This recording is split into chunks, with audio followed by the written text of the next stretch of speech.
Como é bom a gente receber um convite para fazer uma refeição na casa de alguém, né? Agora imagine que você recebeu um convite para comer na casa do presidente da Igreja Evangélica Luterana do Brasil. O que você pensaria?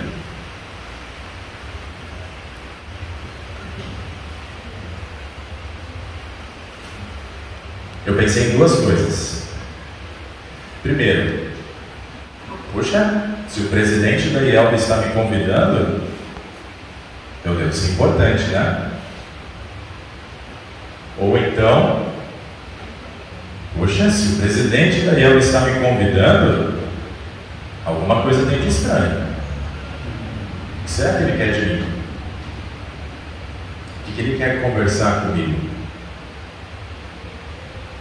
Não é?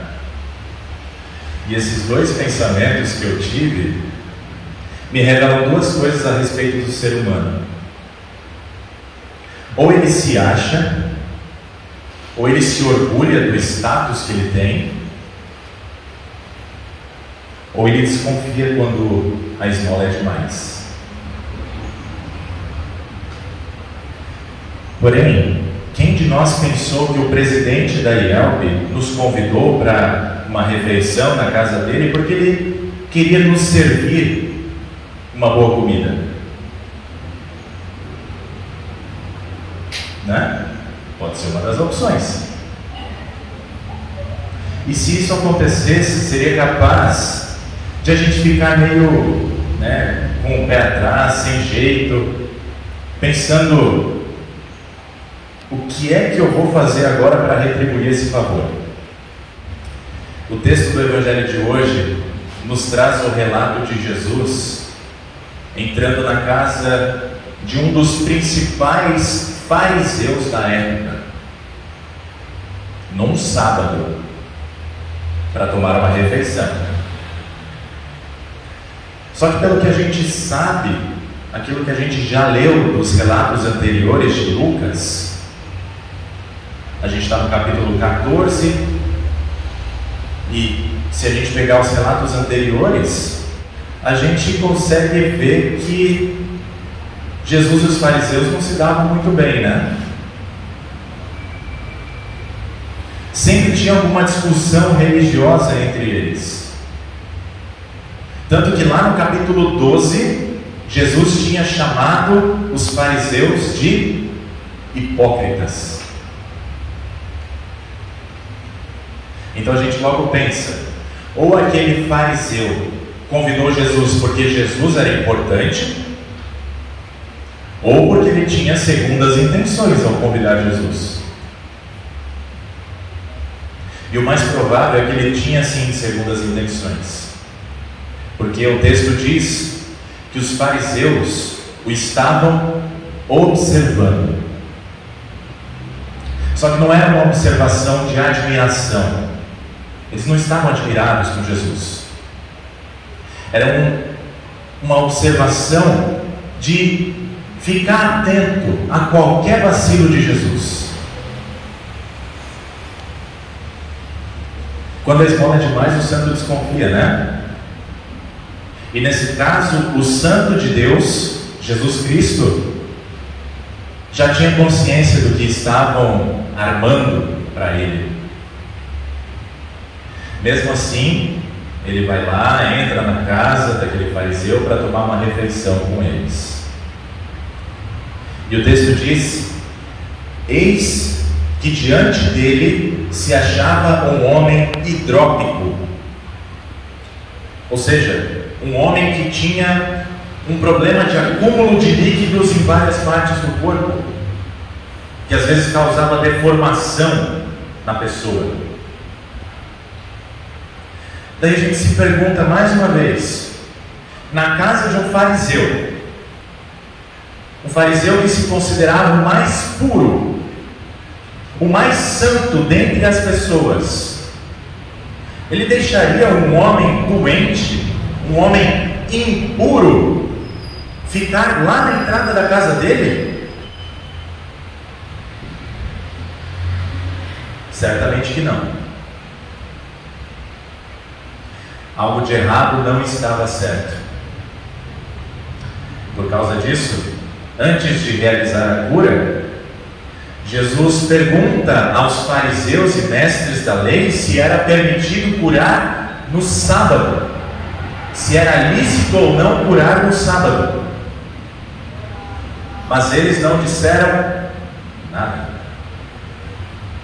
Era óbvio, ninguém queria se comprometer. Estavam todos atentos ao que Jesus iria dizer e fazer. Se Jesus curasse aquele homem, eles podiam acusá-lo de ter violado a lei do sábado, do santo descanso, onde ninguém pode trabalhar, fazer qualquer obra, correndo o risco de ser punido com a morte. Mas se Jesus não curasse, poderiam denunciá-lo por omissão, falta de caridade com alguém necessitado. Em ambos os casos, eles teriam razão para condená-lo como descumpridor da lei. Só que eles não contavam com a astúcia de Jesus, né? De jogar a responsabilidade para eles, perguntando-lhes se a lei permitia ou não. Assim, a decisão não era de Jesus, era dos fariseus. E o texto diz que houve silêncio. Quem cala, consente. Eles sabiam a resposta. Eles sabiam que os atos de misericórdia, de auxílio, eram maiores do que a lei do sábado. Mas o orgulho deles não os permitiu falar. Jesus então cura aquele homem doente e o despede. Depois, Jesus faz mais uma pergunta e eles também não dizem nada. Até que a cena muda. A cena vira de um jeito que agora Jesus passa a observar os fariseus. Jesus passa a reparar nas ações dos convidados daquele fariseu. Ele vê que todos queriam se sentar nos lugares mais importantes. Ou seja, todos queriam se sentar perto do dono da casa, onde todos estariam com as suas atenções voltadas. Todos eles se achavam os mais importantes. Afinal, eram os mais santos dentre os judeus. Eles se orgulhavam porque eles cumpriam as 613 leis de Moisés. Até que Jesus conta a parábola que inverte toda a lógica. Aquele que se exalta será humilhado, e o que se humilha será exaltado. É parecido com o que Salomão diz lá em Provérbios 25: não se glorie na presença do rei, nem se ponha no meio dos grandes, dos importantes, porque melhor é que lhe digam suba para cá, do que ser humilhado diante do príncipe. Como esse tal orgulho mexe com a nossa vida, né? Parece que nós sempre estamos competindo para ter um lugar de destaque. Os primeiros lugares nos teatros, nos shows, nos camarotes, perto dos artistas, dos famosos, menos na igreja, né? Aí todo mundo prefere ser humilde, ficar bem longe do pastor, né? Mas brincadeiras à parte, não bastasse a gente querer competir para ver quem tem o lugar de destaque, quem é melhor, quem faz melhor, quem tem mais. Agora a gente também tem a falsa humildade de achar que eu sou o pior. O meu sofrimento é insuperável. A minha vida é 1000 vezes pior que a sua. E assim nós nos orgulhamos quando queremos ser reconhecidos como os melhores e os piores do mundo. E isso não é humildade. Para exemplificar o que Jesus diz sobre humildade, ele fala sobre caridade. Quando você fizer um jantar, chame aqueles que não podem lhe retribuir o favor.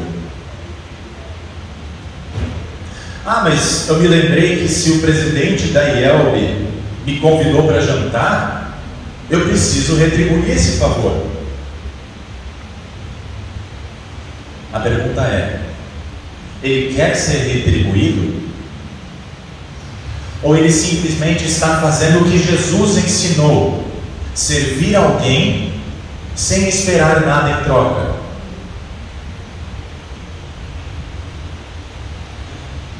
De fato, nós só conseguimos entender o quão profundo é esse ensino de Jesus quando nós saímos de cena e voltamos todos os holofotes para o amoroso e humilde servo,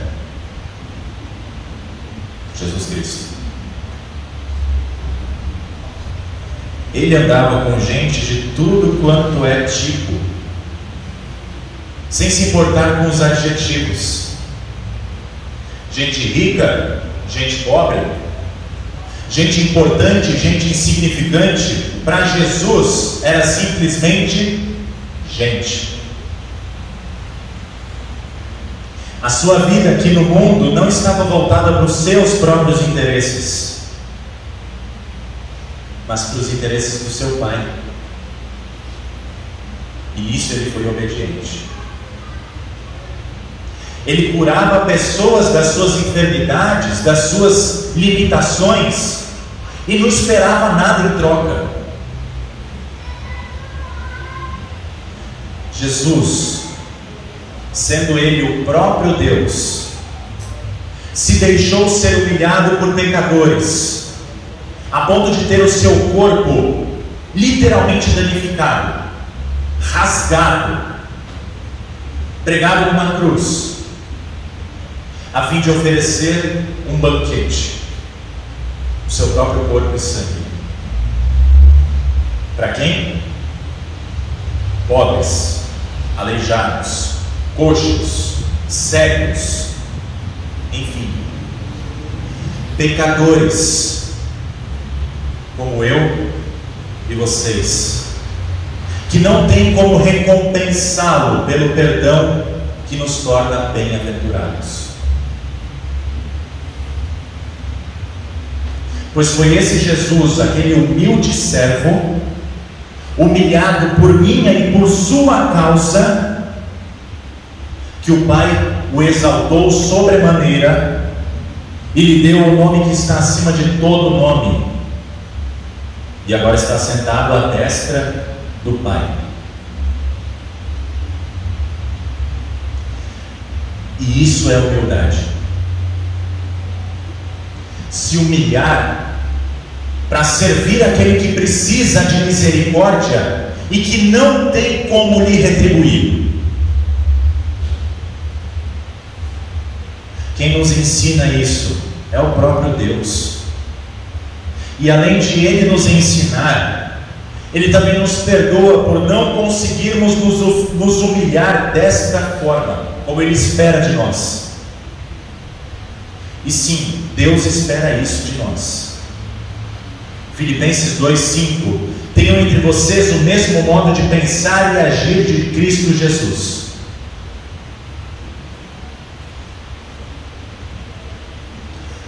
Assim, como diz Lutero no Catecismo Maior,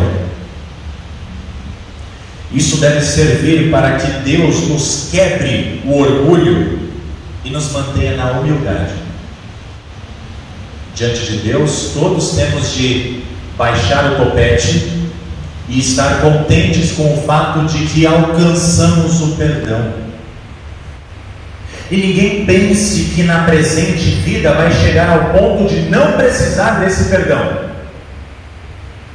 Em resumo, se Deus não perdoa continuamente, estamos perdidos. Que Deus não olhe para os nossos pecados e não nos mostre o que diariamente merecemos, mas trate conosco graciosamente e nos perdoe conforme prometeu. É isso que diz Lutero quando ele explica a quinta petição do Pai Nosso no seu Catecismo Maior. Qual que é a quinta petição do Pai Nosso? Perdoa as nossas dívidas, assim como nós perdoamos os nossos devedores. E são duas humilhações nessa petição: a de nos humilharmos diante de Deus como pecadores que necessitam do seu perdão,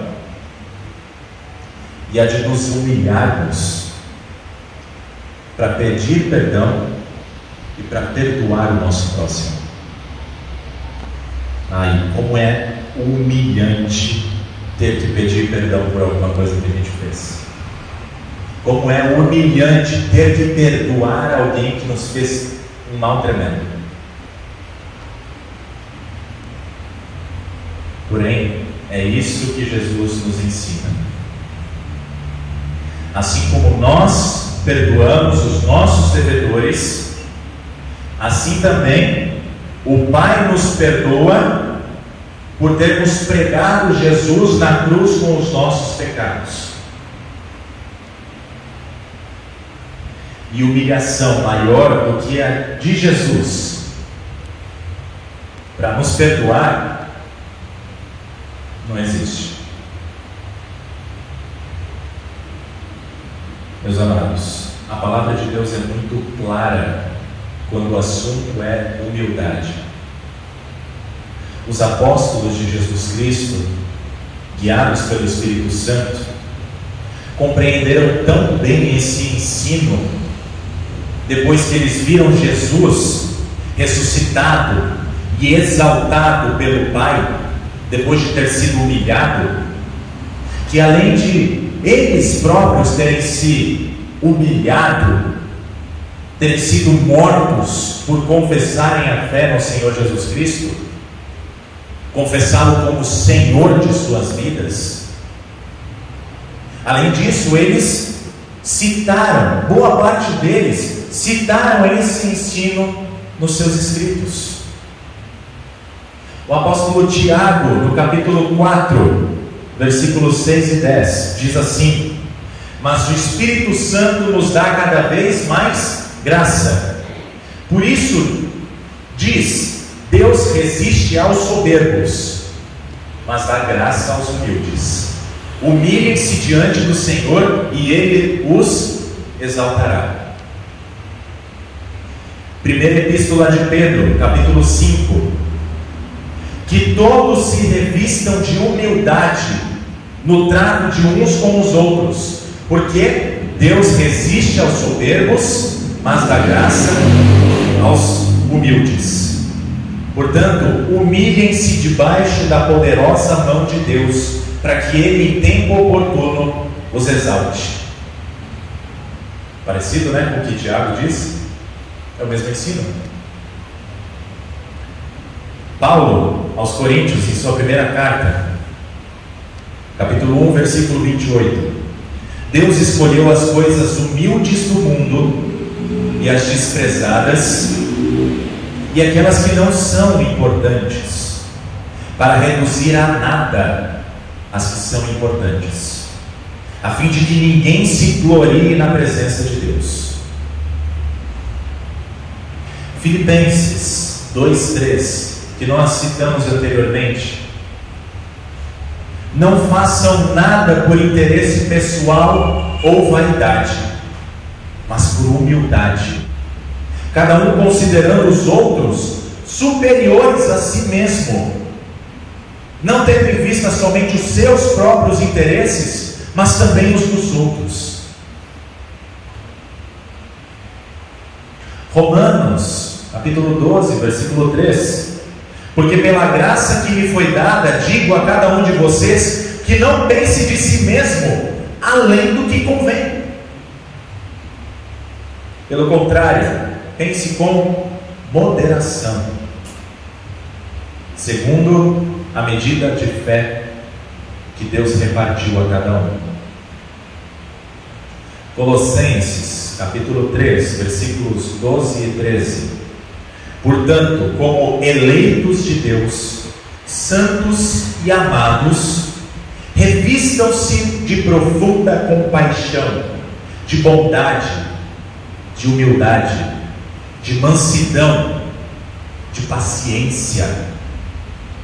Suportem-se uns aos outros e perdoem-se mutuamente, caso alguém tenha motivo de queixa contra outra pessoa. Assim como o Senhor perdoou vocês, perdoem também uns aos outros. É baseado nesse ensino de Jesus que o autor do livro aos Hebreus, provavelmente o apóstolo Paulo, também nos exorta: levemos a mesma desonra que Jesus suportou, pois isto tudo é passageiro e esperamos o que está por vir. E a pergunta é: como nós levamos a mesma desonra de Jesus?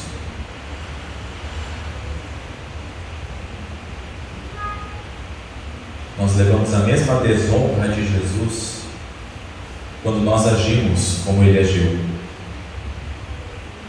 ou como o capítulo 13 diz, agindo constantemente em amor fraternal, não se esquecendo da hospitalidade, lembrando dos presos e dos que sofrem maus tratos, sendo fiel ao seu compromisso, assim como marido e mulher são fiéis um ao outro, não sendo orgulhoso, avarento, mas contentando-se com as coisas que você tem. Dessa forma, quando agimos como Jesus, em humildade, em amor, servindo aos outros sem esperar nada em troca, nós refletimos a cruz. Mas para nós refletirmos a cruz de Jesus, precisamos sempre, em humildade, retornar a ela. E como é que nós retornamos à cruz? Quando nós nos lembramos do nosso batismo, onde nós fomos humilhados com Cristo e exaltados por meio da sua ressurreição. E também em todas as vezes que nós comemos do pão e bebemos do cálice. E é assim que nós, pobres e miseráveis pecadores, somos exaltados, gloriando-nos na cruz e esperando a vinda do nosso Senhor no último dia, o dia da ressurreição dos justos. Ali, no último dia, nós receberemos a recompensa do Pai que Jesus conquistou para nós, a plenitude da vida de corpo e alma. E enquanto esperamos, confiantes, esse retorno de Jesus, crendo que a humildade de Jesus nos exalta, nós seguimos o seu humilde modo de pensar e agir, que com seus atos de misericórdia demonstrava caridade desinteressada, sem segundas intenções, senão a de servir e favorecer a quem não lhe podia retribuir. A essa caridade, que é fruto da fé, Deus também promete recompensar no último dia. Porque onde há essa caridade, também há a verdadeira fé no Senhor da caridade.